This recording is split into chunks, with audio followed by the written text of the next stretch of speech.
Now we have to discuss about the procedure. ठीक है, अब हम डिस्कस करेंगे प्रोसीजर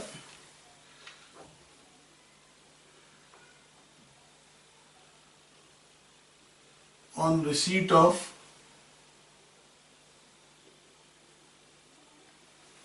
application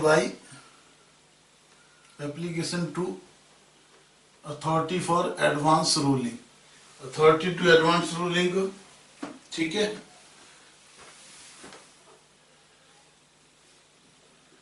तो on receipt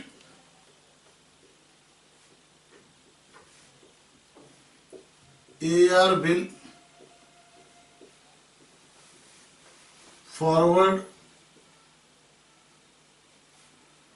application to commissioner.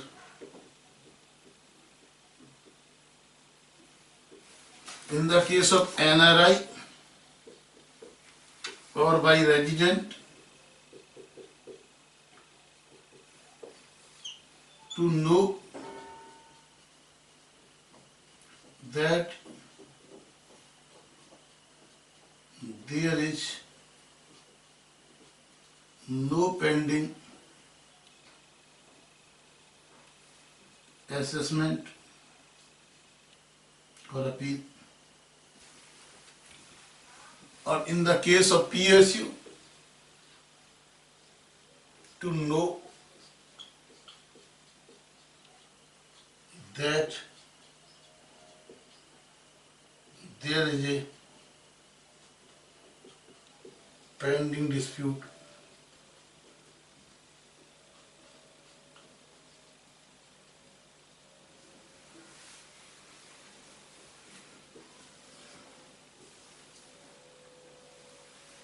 ठीक है.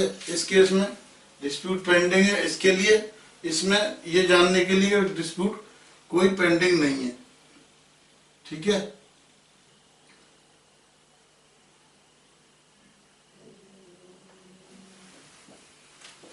जब भी रिसीट आती है तो रिसीट के साथ में ₹2500 की फीस देनी होती है. यदि AR को लगता है कि रिकॉर्ड कॉल करना चाहिए तो टू कॉल रिकॉर्ड्स आल्सो. उसके बाद में वो रिकॉर्ड्स कॉल करेगी, रिटर्न कॉल करेगी और कमिश्नर को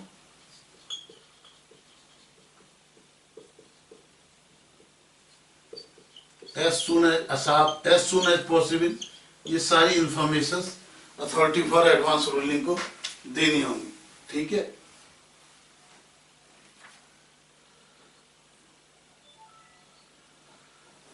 ओके, और उनके बेसिस पे अथॉरिटी AR 6 महीने के अंदर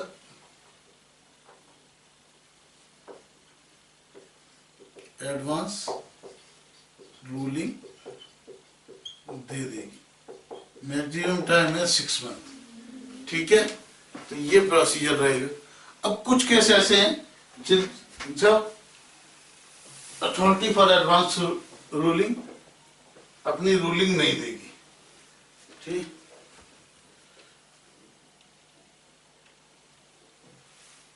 ओके, यदि अथॉरिटी कब नहीं करेगी तो अब हमें समझना है when the authority for advance ruling will not give its ruling.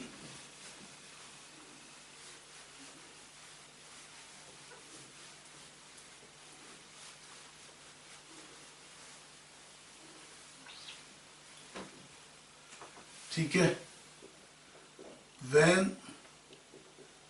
AR will not give ruling,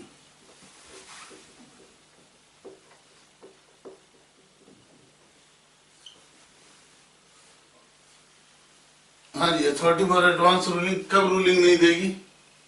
3 case में, 3 केस में, 3 केस में रूलिंग नहीं देगी.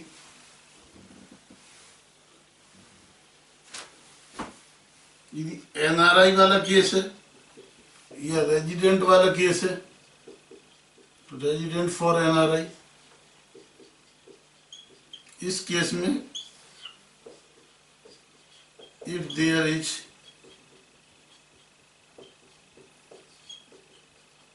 एनी पेंडिंग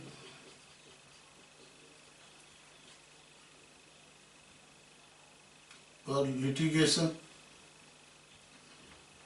कोई असेसमेंट, अपील या कोर्ट में केस पेंडिंग है, और पीएसयू वाले केस के अंदर if there is litigation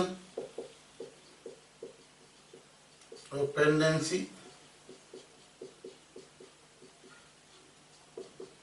in court.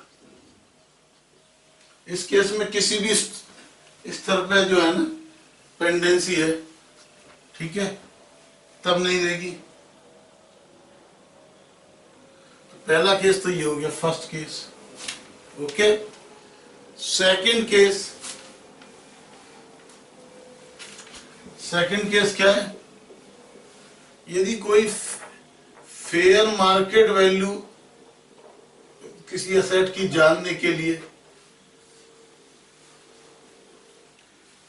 ठीक है,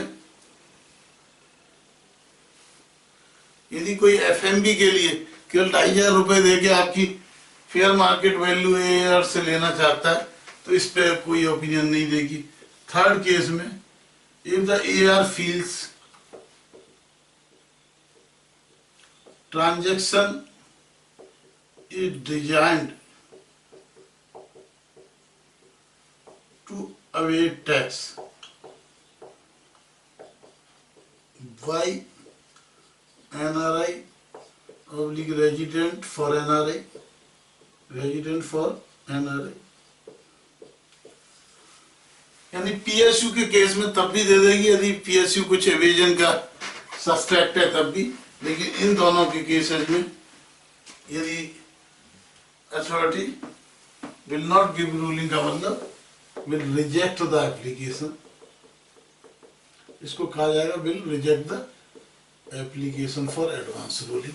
यदि उसको लगता है कि कोई केस पेंडिंग है इस एनआरआई, ठीक है,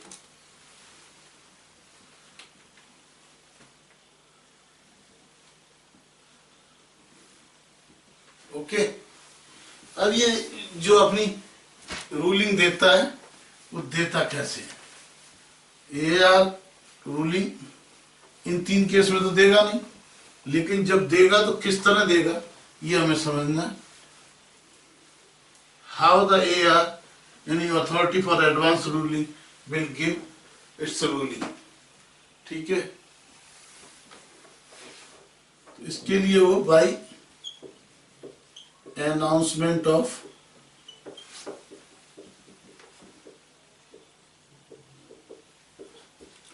order, जो अपना ऑर्डर अनाउंस करेगा, ठीक है।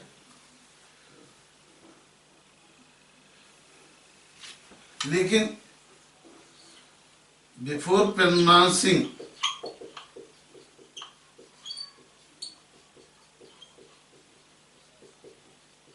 any order,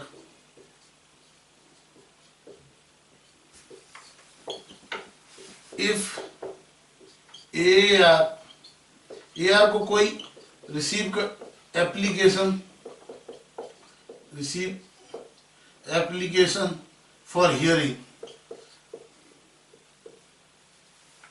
तो reasonable opportunity of being heard भी देगा।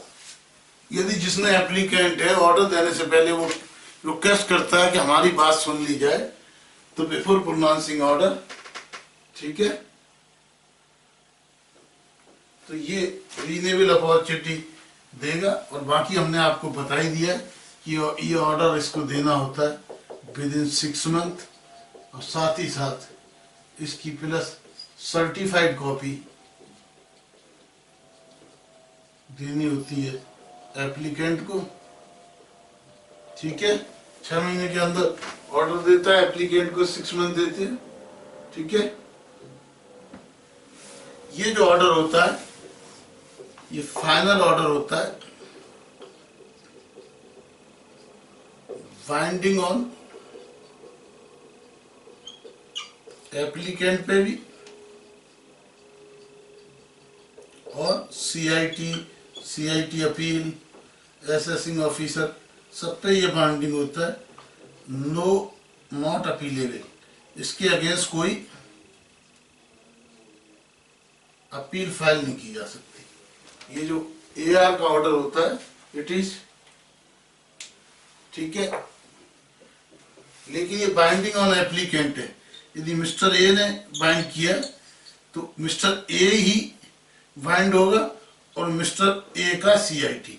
ये पर्सनल ऑर्डर होता है, कोर्ट का ऑर्डर होता है, वो हर एक पे लागू होता है।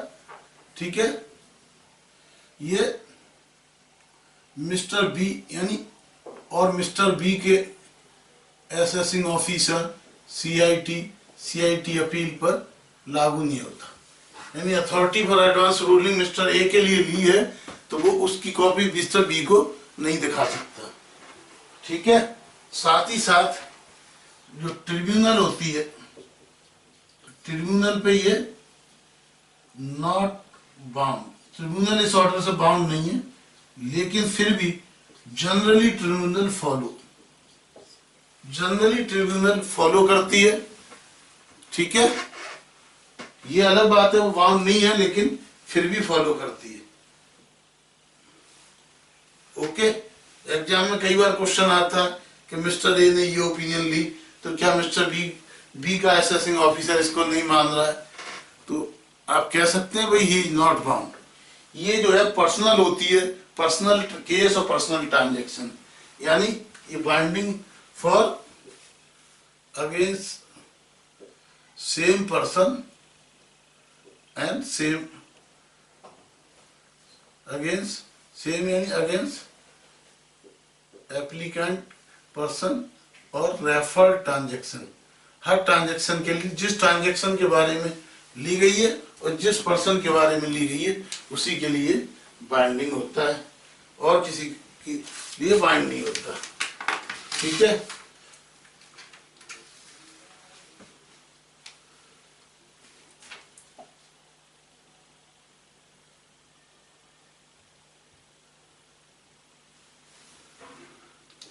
अब क्या होता है, यदि कोई अपील फाइल हो गई, मान लो असेसमेंट पेंडिंग है, तो जनरली क्या है, असेसिंग ऑफिसर को जब तक एआर का ऑर्डर नहीं आ जाता, ठीक है, अब मान लो ऑर्डर नहीं आ जाता तब तक उसको वेट करना चाहिए।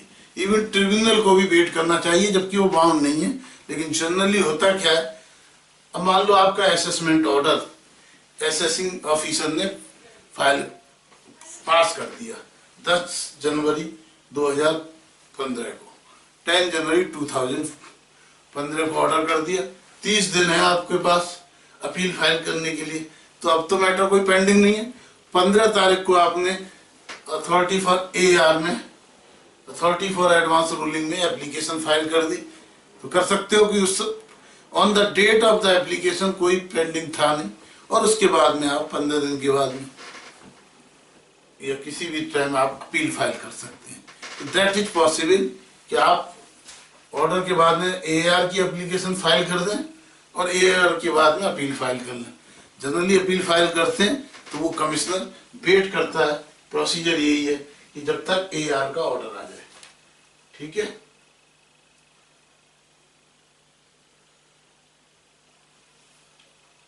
ओके, तो कुल मिला के जिस डेट को हमने फाइल की है उस डेट को कोई पेंडिंग नहीं होना चाहिए, उसके पहले और बाद में हो सकता है। क्लियर? अगर कोई अथॉरिटी फॉर एडवांस रूलिंग से कोई रूलिंग फ्रॉड, मिसपीसेंस या गलत इंफॉर्मेशन से ली गई है, तो इस तरह की कोई भी एडवांस रूलिंग वॉइड एवेन्यूसी होगी, वॉइड होगी, उसका कोई इंपॉर्टेंस नहीं होगा। ठीक है, अब ये क्वेश्चन आता है कि भाई एनआरआई कैसे किया जाएगा। तो एनआरआई, मान लो आज एक 24 अप्रैल को कोई एप्लीकेशन, 24 अप्रैल 2015 को कोई एप्लीकेशन फाइल करता है, ठीक है, तो 15, 16, फाइनेंशियल ईयर के लिए वो एनआरआई है या नहीं। तो इस केस के लिए एनआरआई की स्टेटस के लिए हमेशा प्रीवियस ईयर की स्टेटस देखी जाएगी। जिस ईयर में वो फाइल कर रहा है उस ईयर से प्रीसीडिंग फाइनेंशियल ईयर के अंदर उसका स्टेटस अगर एनआरआई का है तो वो एनआरआई माना जाएगा, अदरवाइज नहीं। ठीक है, क्लियर? तो ये हमने कुछ आपको बताए special points on the procedure for filing AR। ठीक है, और कोई क्वेश्चन हो तो you can ask me at my email or my phone number which is written on this board. Thank you very much.